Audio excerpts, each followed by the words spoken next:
End Times Prophecies of Saint Hildegard, who was born in Germany in 1098 AD. The time is coming when princes and people will renounce the authority of the Pope. Individual countries will prefer their own church rulers to the Pope. The German Empire will be divided. Church property will be secularized. Priests will be persecuted. After the birth of the Antichrist, heretics will preach their false doctrines undisturbed, resulting in Christians having doubts about their holy Catholic faith. Toward the end of the world, mankind will be purified through sufferings. This will be true especially of the clergy, who will be robbed of all property. When the clergy has adopted a simple manner of living, conditions will improve. A powerful wind will rise in the north, carrying heavy fog and the densest dust by divine command, and it will fill their throats and eyes so that they will cease their savagery and be stricken with great fear. After that, there will be so few men left that 7 women will fight for 1 man, and they will say to the man, "Marry me to take the disgrace from me." But in those days it will be a disgrace for a woman to be without child, as it was by the Jews in the Old Testament. Before the comet comes, many nations, the good excepted, will be scoured with want and famine. The great nation in the ocean that is inhabited by people of different tribes and descent by an earthquake, storm, and tidal waves will be devastated. It will be divided and in great part submerged. That nation will also have many misfortunes at sea and lose its colonies in the east through a tiger and a lion. The comet, by its tremendous pressure, will force much out of the ocean and flood many countries, causing much want and many plagues. All coastal cities will be fearful, and many of them will be destroyed by tidal waves, and most living creatures will be killed, and even those who escape will die from a horrible disease. For in none of these cities does a person live according to the laws of God. Peace will return to Europe when the white flower again takes possession of the throne of France. During this time of peace, the people will be forbidden to carry weapons, and iron will be used solely for making agricultural implements and tools. Also, during this period, the soil will be very productive, and many Jews, heathens, and heretics will join the church. The son of perdition, the Antichrist, who will reign very few of times, will come at the end day of the duration of the world, at the times corresponding to the moment just before the sun disappears from the horizon. After having passed a licentious youth among very perverted men and in a desert, she being conducted by a demon disguised as an angel of light, the mother of the son of perdition will conceive and give birth without knowing the father.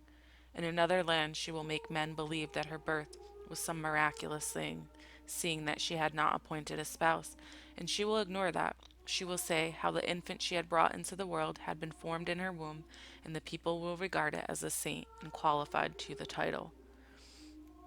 The son of perdition is this very wicked beast who will put to death those who refuse to believe in him, who will associate with kings, priests, and the great and the rich, who will mistake the humility and will esteem pride, who will finally subjugate the entire universe by his diabolical means. He will gain over many people and tell them, "You are allowed to do all that you please. Renounce the fasts. It suffices that you love me, I who am your God." He will show them treasures and riches, and he will permit them to riot in all sorts of festivities as they please. He will oblige them to practice circumcision and other Judaic observances, and he will tell them, "Those who believe in me will receive pardon of their sins and will live with me eternally." He will reject baptism and evangelism, and he will reject in derision all the precepts that Spirit has given to men of my part. Then he will say to his partisans, "Strike me with a sword and place my corpse in a proper shroud until the day of my resurrection." They will believe him to have really given over to death, and from this mortal wound he will make a striking semblance of a resuscitation. After which he will compose himself a certain cipher, which he will say is to be a pledge of salute. He will give it to all his servitors like the sign of our faith in heaven, and he will command them to adore it. Concerning those who, for the love of my Jesus, will refuse to render the sacrilegious adoration to the son of perdition, he will put them to death amidst the cruelest torments. But I will defend my 2 witnesses, Enoch and Elias, who I have reserved for those times. Their mission will be to combat the man of evil and reprimand him in the sight of the faithful whom he has seduced. They will have the virtue of operating the most brilliant miracles in all the places where the son of perdition has spread his evil doctrines. In the meanwhile, I will permit this evildoer to put them to death, but I will give them in heaven the recompense of their travails. Later, however, after the coming of Enoch and Elias, the Antichrist will be destroyed, and the church will sing forth with unprecedented glory, and the victims of the great error will throng to the return of the fold.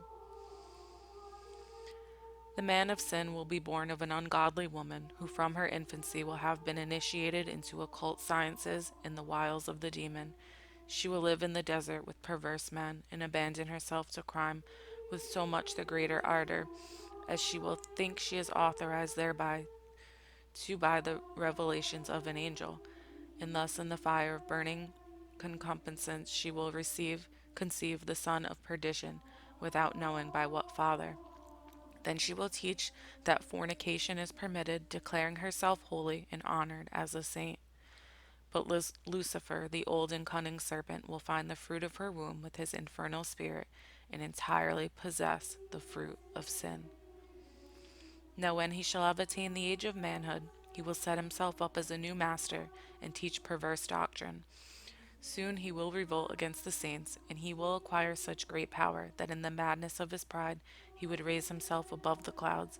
And as in the beginning Satan said, I will be like unto the Most High, and fell, so in those days he will fall when he will say in the person of his Son, I am the Savior of the world.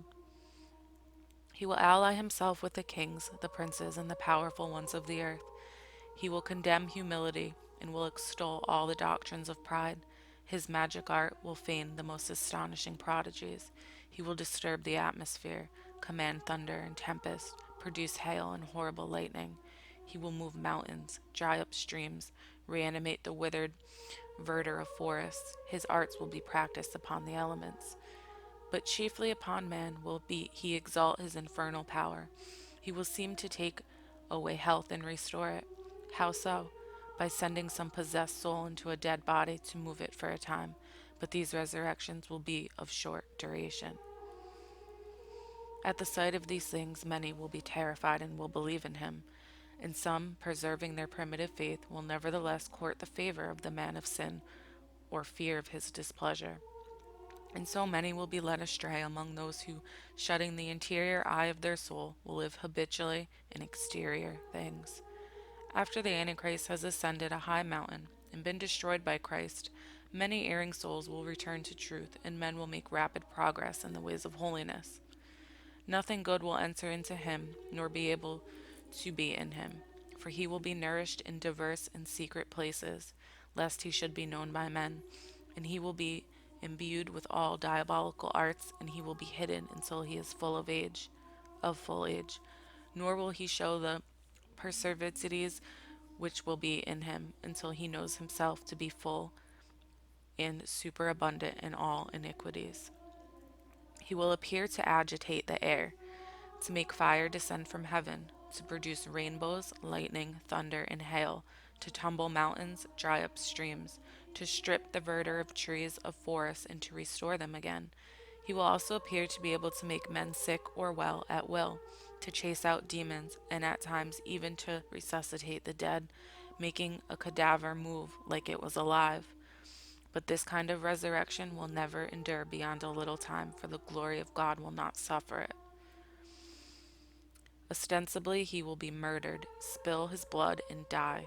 With bewilderment and consternation, mankind will learn that he is not dead, but he has awakened from his death sleep. From the beginning of his course, many battles and many things contrary to the lawful dispensation will arise, and charity will be extinguished in men. In them also will arise bitterness and harshness, and there will be so many heresies that heretics will preach their errors openly and certainly. And there shall be so much doubt and incertitude in the Catholic faith of Christians that men shall be in doubt of what God they invoke. And many signs shall appear in the sun and the moon, and in the stars and in the waters, and in other elements and creatures, so that, as it were, in a picture, future events will be foretold in their portents. Then so much sadness shall occupy men at that time that they shall be led to die as if for nothing. But those who are perfect in the Catholic faith will await in great contrition what God wills to ordain. And these great tribulations shall proceed in this way, while the son of perdition shall open his mouth in the words of falsehood, and his deceptions, heaven and earth shall tremble together.